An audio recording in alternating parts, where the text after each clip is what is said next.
नमस्कार साथियों, स्वागत है आपका आपके अपने YouTube चैनल समर्पण एजुकेशन। दोस्तों, आज हम जो है वो नए वीडियो लेकर आए हैं और इस वीडियो में हम बात करेंगे के बारे में बात करेंगे। तो आज हम बात करने वाले हैं रेवाड़ी के बारे में। ठीक है, रेवाड़ी जो जिला है, रेवाड़ी जिले के कुछ महत्वपूर्ण पॉइंट्स के बारे में जिक्र करेंगे। हमने महेंद्रगढ़ के बारे में, नारनौल के बारे में पिछले वीडियो में हमने जिक्र किया था और उसमें ऐसे पॉइंट्स थे जो नॉर्मली जो है वो आपको बुक्स में आपको नहीं मिलते। ऐसे पॉइंट्स जो है हमने डिस्कस किए थे। चलिए आज हम रेवाड़ी के ऐसे ही पॉइंट्स का डिस्कस करेंगे। आपको यकीन दिलाता हूं कि आपको ऐसे पॉइंट्स मिलेंगे जो आपने पहले शायद ही आपने देखे हों। तो चलिए बिना समय गवाए शुरू करते हैं। और अगर आप चैनल पर नए आ रहे हैं, पहली बार आ रहे हैं, चैनल को सब्सक्राइब करके बेल आइकन दबा लीजिए ताकि आने वाले वीडियोस के नोटिफिकेशन आपको मिलते रहे। चलिए शुरू करें। तो अहिरवाल का लंदन किसे कहा जाता है? देखिए आप जो है देखिए पहला आपका है अहिरवाल का लंदन। तो देखिए रेवाड़ी को कहा जाता है अहिरवाल का लंदन, यानी अहिरवाल बेल्ट जो है पूरा आप रेवाड़ी को जानते हैं। बहुत सारी चीजें जो नॉर्मली एग्जाम में पहले पूछी जाती थी वो उन चीजों का हम जिक्र नहीं करेंगे। हम जो है वो आपके महत्वपूर्ण पॉइंट है उनके बारे में ही जिक्र करेंगे। अहिरवाल का लंदन जो है वो रेवाड़ी को कहा जाता है। ठीक है, जैसे वैसे तो जो है अहिरवाल क्षेत्र में आपका कौन कौन से आते हैं? सबसे पहले अगर बात करें अहिरवाल क्षेत्र में कौन कौन से आते हैं, तो आपका गुरुग्राम जो है ये आपका अहिरवाल क्षेत्र में आता है। इसके अलावा महेंद्रगढ़ जो है वो भी आता है, रेवाड़ी आता है। ठीक है, और चरखी दादरी का कुछ हिस्सा जो है वो अहिरवाल आता है। ठीक है, चरखी दादरी।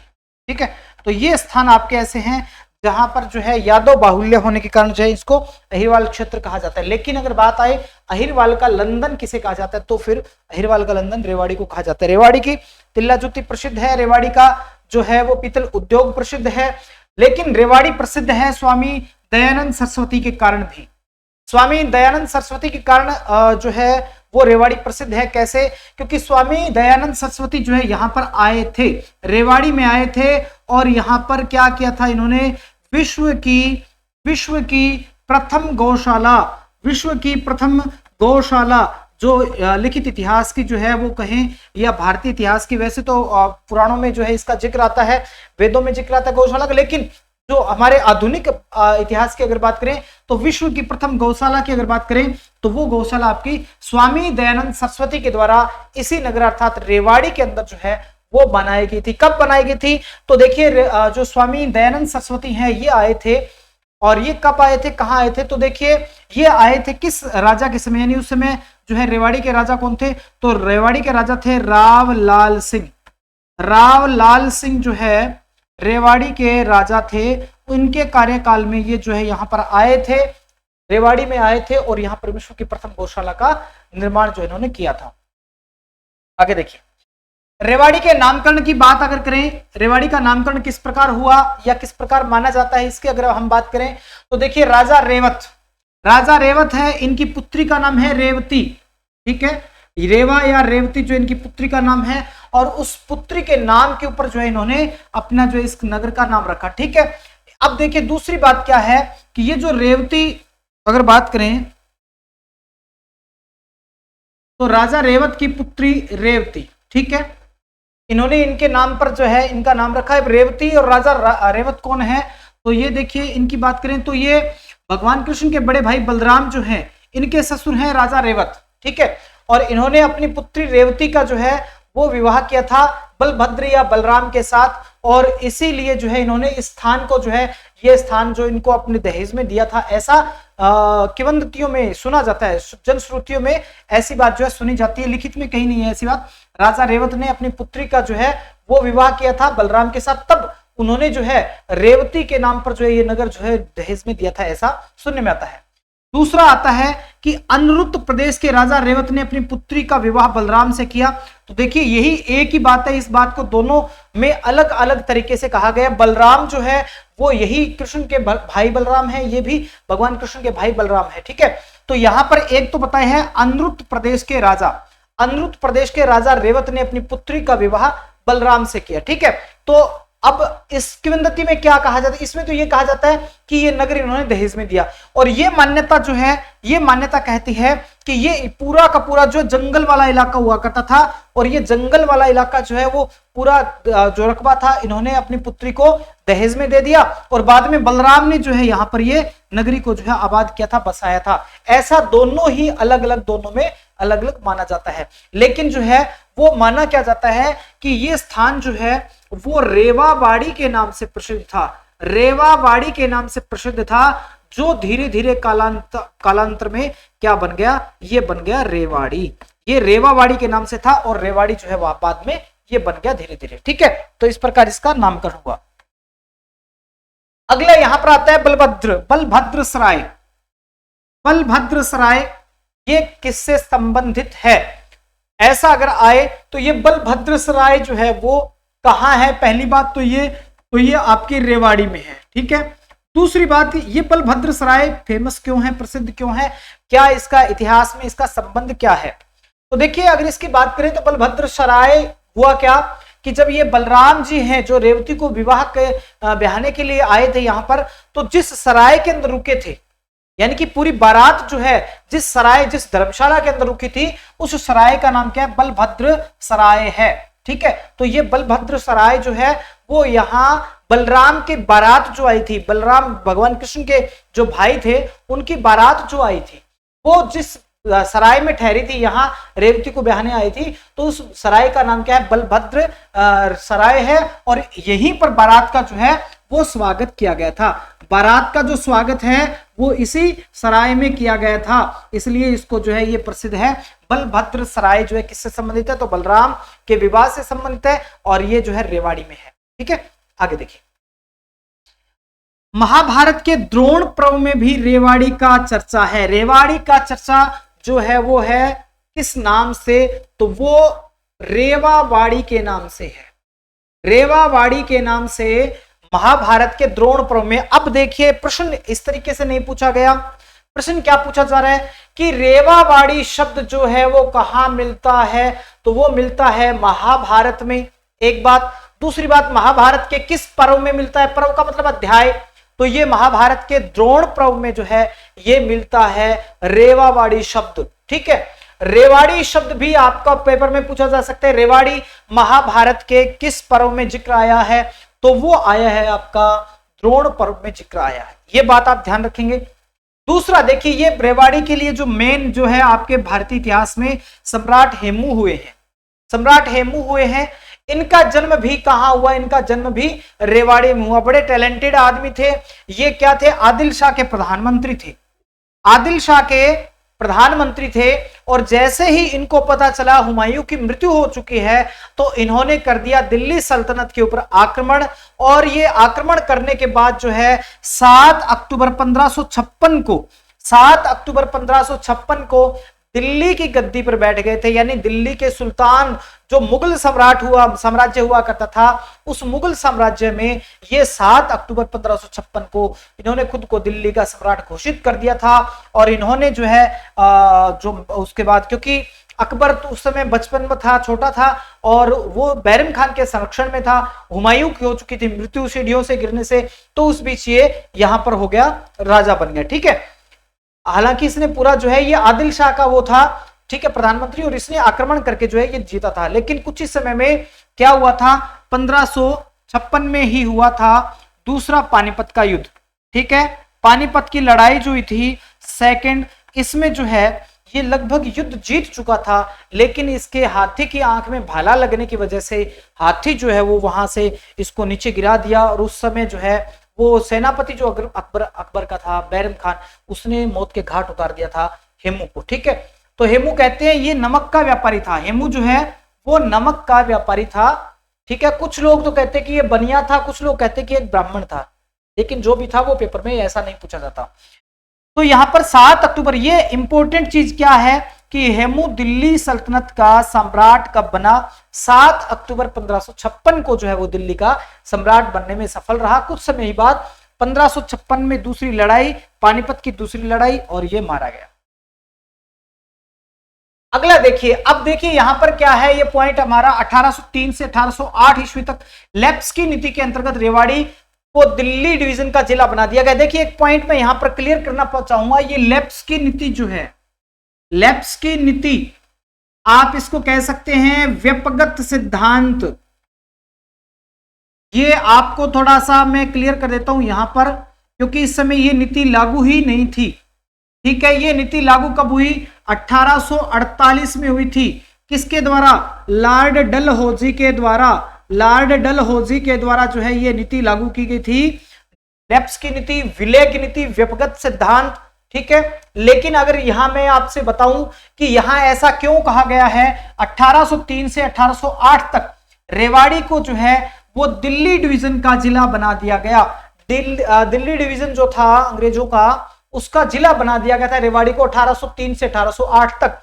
लेकिन इसी बीच रानी माया कौर ने जो है मुकदमा दायर किया और ये मुकदमा जीतने में सफल रही, तो वापिस जो है दिल्ली को अलग से अलग कर दिया गया था। दिल्ली डिवीजन से अलग कर दिया गया था। रानी माया कौर ने जो है उस समय की जो अंग्रेजी अदालतें थी उसमें मुकदमा दायर किया और ये हो गया। ठीक है, दिल्ली जो रेवाड़ी अलग हो गया था।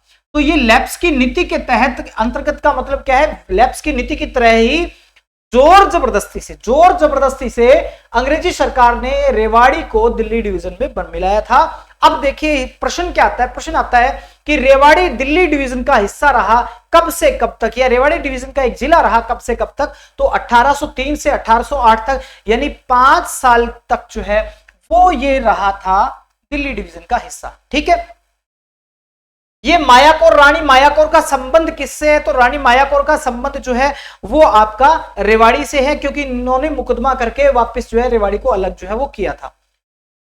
अब देखिए रेवाड़ी के राजा राव तुलाराम जो कि 1857 की क्रांति में थे, और राव गोपाल देव, इनकी अग्रणी भूमिका होने के कारण अंग्रेजों ने 1860-61 ईस्वी में विभिन्न आदेशों से रेवाड़ी राज्य को जब्त कर लिया, संयुक्त पंजाब राज्य के गुड़गांव जिले का अंतर्गत तहसील बना दिया।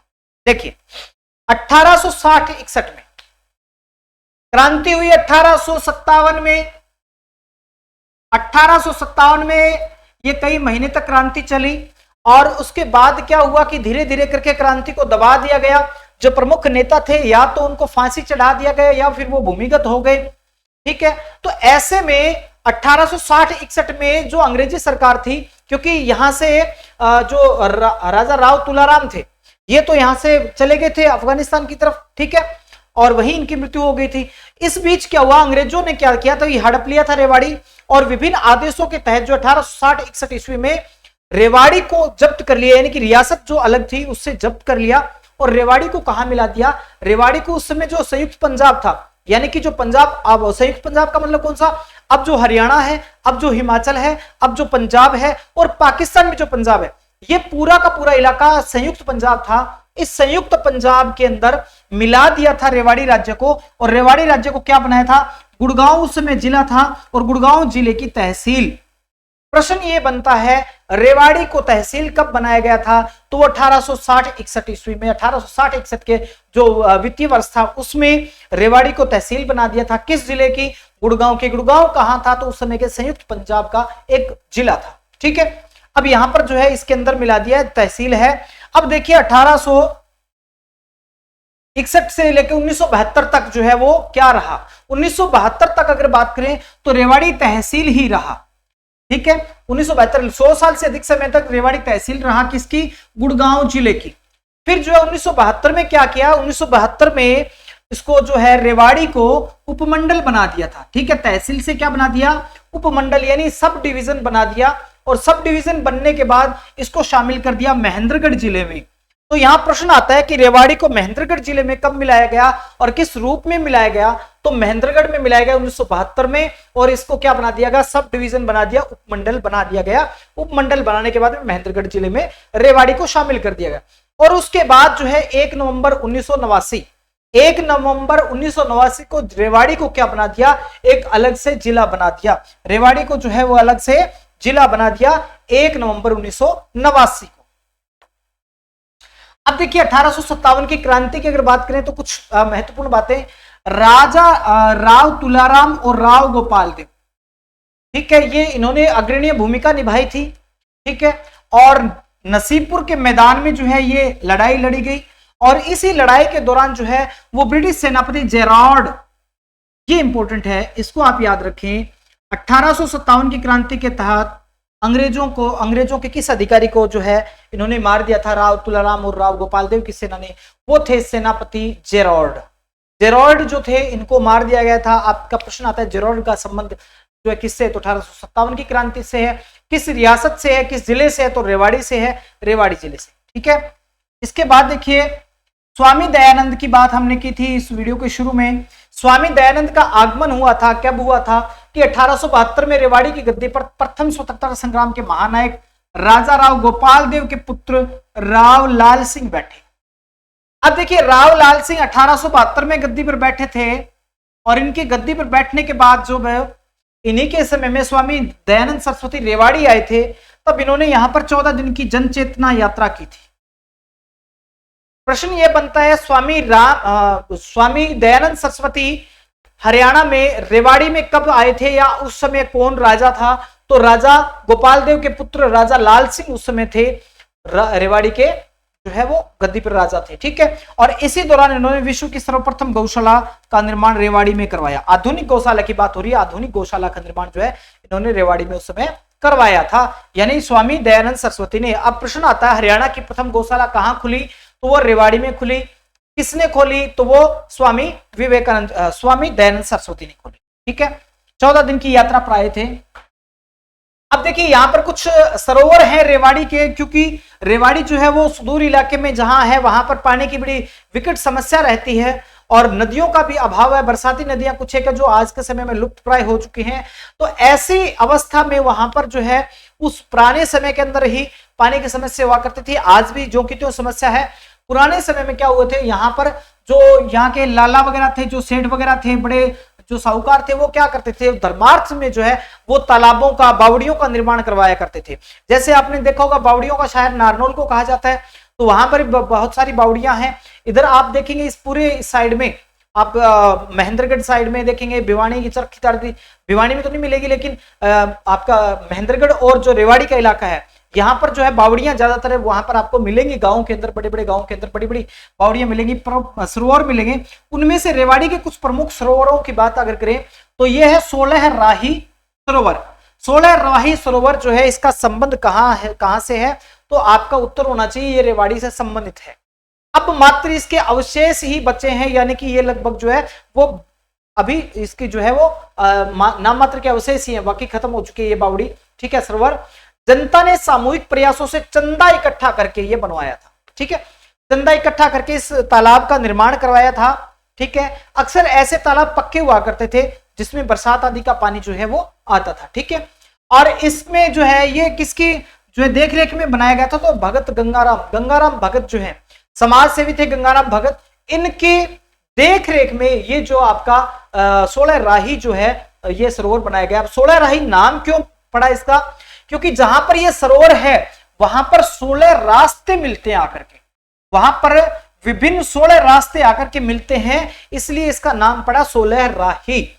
ठीक है, अब इसके ऊपर जो है चारों ओर से कब्जे वगैरह हो रखे हैं, तो इसमें जो है ये इसकी जो है नष्ट होने की कगार पर है। अगला है बड़ा तालाब या तेज सरोवर। तेज सागर भी इसको कहते हैं, तेज सरोवर या तेज सागर। जो पहले बना था उसके लगभग 100 साल के बाद में 1806 में 16 राही के करीब 100 साल बाद तत्कालीन राजा तेज सिंह ने 1,83,000 रुपए की लागत से बनवाया था। ये क्या बनवाया था, बड़ा तालाब जिसको कहते हैं या तेज सरोवर कहते हैं, उसको तेज सागर भी कहा जाता है। इस तेज सागर का, तेज सरोवर का संबंध जो है किससे है, तो वो रेवाड़ी से है। राजा तेज सिंह ने बनवाया था। 1,83,000 रुपए इसके ऊपर उस समय खर्चा लगा था। पहले इसको तेज सागर कहा जाता था। सरोवर के निकट ही प्रसिद्ध हनुमान जी का मंदिर है। तो आपसे प्रश्न पूछा जा सकता है, तेज सरोवर रेवाड़ी के किनारे पर जो कौन सा मंदिर बना हुआ, तो प्रसिद्ध हनुमान मंदिर बना हुआ है। नंद सागर या नंद सरोवर। नंद सागर देखिए ये जैसे हैं, अब प्राचीन समय में ये बावड़ियां, तालाब, कुएं वगैरह बनवाते थे राजा लोग, तो वो क्या करते थे, वो उनका नाम जो वो अपने नाम के ऊपर रखा करते थे। ऐसा ही ये था नंद सरोवर या नंद सागर। ये राजा नंदराम ने बनवाया था अपने शासनकाल में। जनता इसे छोटे तालाब के नाम से जानती है। देखिए प्रश्न है आपका, मिलान करना आ सकता है। छोटा तालाब जो है ये कौन सा है, तो ये आप कह सकते हैं ये आपका नंद सागर, ठीक है, नंद सागर। और अगर बड़े तालाब की बात आए कि बड़ा तालाब जो है वो कौन सा है, तो बड़ा तालाब जो है वो तेज सरोवर। कौन सा है? तेज सरोवर, जो कि राजा तेज सिंह ने बनवाया था। और जो है नंद सरोवर या नंद सागर जो है राजा नंदराम ने बनवाया था। राव गुजरमल व राव नंदराम की ऐतिहासिक छतरियां आज भी मौजूद है इस नंद सागर के किनारे। प्रश्न बनता है राव गुजरमल की छतरी कहां है, तो वो नंद सागर या नंद सरोवर के किनारे है, जो कि रेवाड़ी में है। दूसरी बात, ऐतिहासिक महल रानी की ड्योढ़ी, ये आपने सुना होगा रानी की ड्योढ़ी, ये भी नंद सागर से एक सुरंग के द्वारा जुड़ी हुई है। तो देखिए प्रश्न आया रानी की ड्योढ़ी, पहली बात तो कहां है? रेवाड़ी में है। दूसरी बात रानी की ड्योढ़ी कहां से जुड़ी हुई सुरंग से? तो नंद सागर से, क्योंकि रानी की ड्योढ़ी जो है यहां से नंद सागर तक जो रानियां नहाने के लिए जाया करती थी, इसलिए जो इसको सुरंग के मार्ग से जोड़ा गया है, ठीक है, उस समय के द्वारा उस समय जोड़ा गया था, ठीक है। तो ये रानी की ड्योढ़ी नंद सागर से सुरंग से जुड़ी हुई है। या फिर ये पूछ ले कि रानी की ड्योढ़ी कौन से सरोवर के साथ जुड़ी हुई है, कौन से सरोवर से सुरंग के साथ जुड़ी है, तो वो नंद सागर है। ऐतिहासिक, ये वही लाइन है, सेम वही लाइन दोबारा से रिपीट होगी आगे। तो ये था रेवाड़ी के बारे में। तो रेवाड़ी के बारे में देखिए आपने बहुत सारी चीजें पढ़ी हैं। रेवाड़ी में उद्योग प्रसिद्ध कौन सा है, क्या चीज है उसके बारे में दूसरी चीजें आपने जो नॉर्मल वे में हम पढ़ते हैं। ये कुछ ऐसी चीजें थी जो अलग, कुछ जो मुख्य लाइन है उससे हटकर कुछ चीजें थी जिनकी एग्जाम में काफी आने की संभावना रहती है। तो इसलिए इस तरह की जानकारी अगर आप चाहते हैं कि नित्य आपको मिलती रहे, तो आप चैनल को सब्सक्राइब कीजिए, वीडियो को लाइक कर दीजिए और अपने विचार जो कमेंट के माध्यम से जरूर रखिएगा। किस तरीके के, किस टॉपिक पे, किस तरीके की वीडियोस आप चाहते हैं वो आप जरूर इसके ऊपर कीजिए। हमारी टीम मेहनत करेगी आपकी डिमांड पर। धन्यवाद, जुड़े रहिए समर्पण एजुकेशन के साथ।